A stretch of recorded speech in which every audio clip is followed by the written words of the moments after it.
Halo semuanya, selamat datang kembali. Kali ini kita bakal bahas salah satu pergerakan manusia paling masif di planet ini, perpindahan besar-besaran dari desa ke kota. Ini bukan cuma soal pindah tempat loh, tapi ini soal harapan, perubahan besar, dan ujung-ujungnya masa depan kita semua. Oke, kita mulai dari satu ide penting banget. Coba deh, jangan bayangin desa dan kota itu dua dunia yang beda. Menurut para ahli, keduanya itu ya kayak dua sisi dari satu koin yang sama. Mereka dibentuk oleh kekuatan ekonomi yang sama persis. Apapun yang terjadi di kota pasti ngaruh ke desa, dan begitu juga sebaliknya.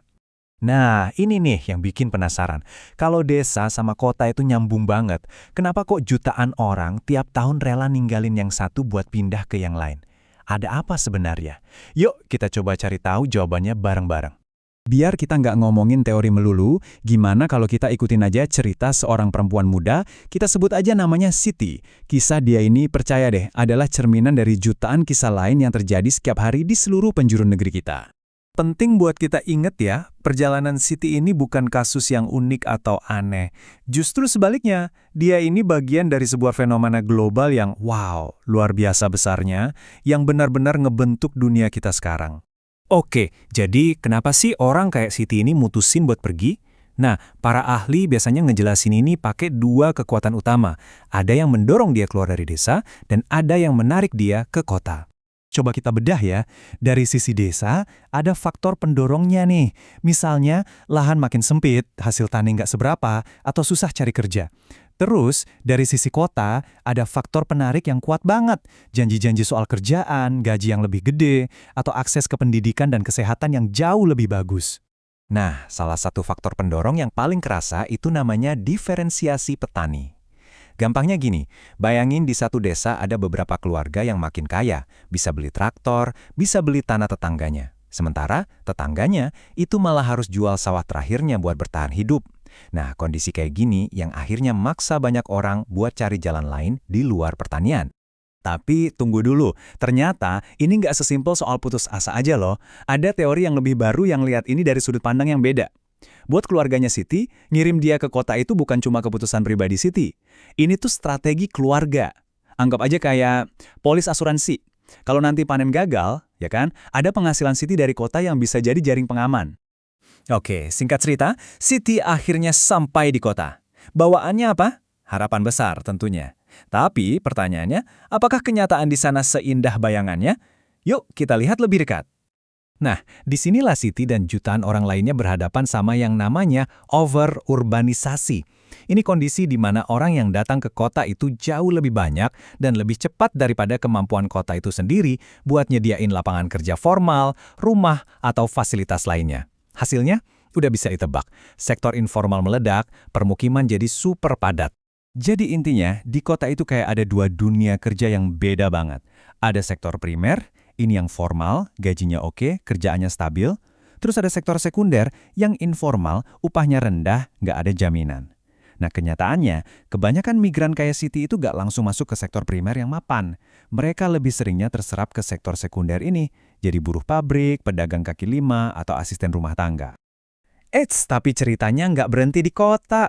Justru dampak paling gedenya itu dirasain di tempat yang ditinggalin sama Siti. Desa yang dia tinggalkan, itu percaya deh, nggak akan pernah sama lagi. Jadi gini, uang yang Siti kirim pulang, biasa disebut remitansi, itu kayak memicu sebuah rantai reaksi. Uang itu mengubah keadaan di desa, dan perubahan itu, malah bisa mendorong lebih banyak lagi orang buat pergi merantau.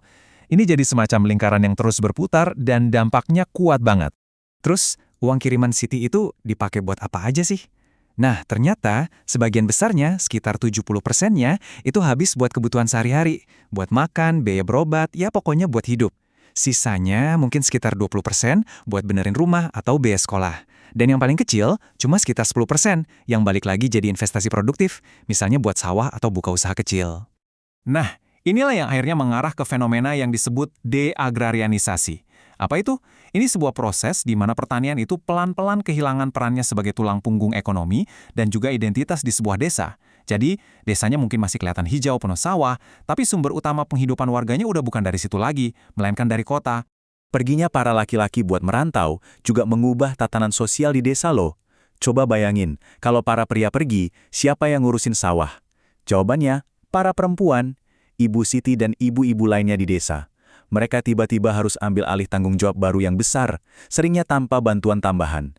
Inilah yang sering disebut beban ganda.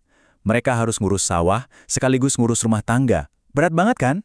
Oke, sekarang kita coba tarik gambarnya lebih jauh. Lihat dari atas. Kisah personal Siti ini, kalau kita telusuri, ternyata nyambung ke beberapa tantangan global paling besar yang kita semua hadapi. Mulai dari urusan pangan sampai perubahan iklim. Coba lihat angka ini. Ini benar-benar bikin kaget. Setiap 10 tahun, lebih dari 100.000 hektar sawah produktif di Pulau Jawa itu hilang. Hilang jadi apa? Jadi perumahan, jadi kawasan industri, jadi jalan tol. Lahan yang seharusnya ngasih kita makan, sekarang ketutup beton. Inilah wajah nyata dari urbanisasi. Jadi, kalau kita rangkum, masalahnya jadi berlapis-lapis. Pertama, lahan hilang, artinya keamanan pangan kita terancam. Kedua, perubahan iklim bikin bertani makin susah dan bahkan menciptakan migran iklim. Ketiga, petani yang tersisa makin tua, sementara anak-anak mudanya kayak Siti udah nggak tertarik lagi. Ini semua muaranya ke satu pertanyaan besar yang genting banget. Nanti, siapa yang akan nanam makanan buat kita? Ada satu kutipan yang menurut saya pas banget buat ngerangkum semua ini. Petani hari ini bukanlah petani hari esok. Artinya wajah pertanian dan perdesaan itu lagi berubah total, tepat di depan mata kita. Dan pembahasan kita kali ini akan saya tutup dengan pertanyaan kelanjutannya. Pertanyaan yang lebih dalam lagi. Apakah di hari esok, petani itu masih akan ada? Pertanyaan ini bukan cuma buat Siti atau desanya loh. Ini pertanyaan buat kita semua tentang masa depan isi piring kita masing-masing. Terima kasih sudah menyimak.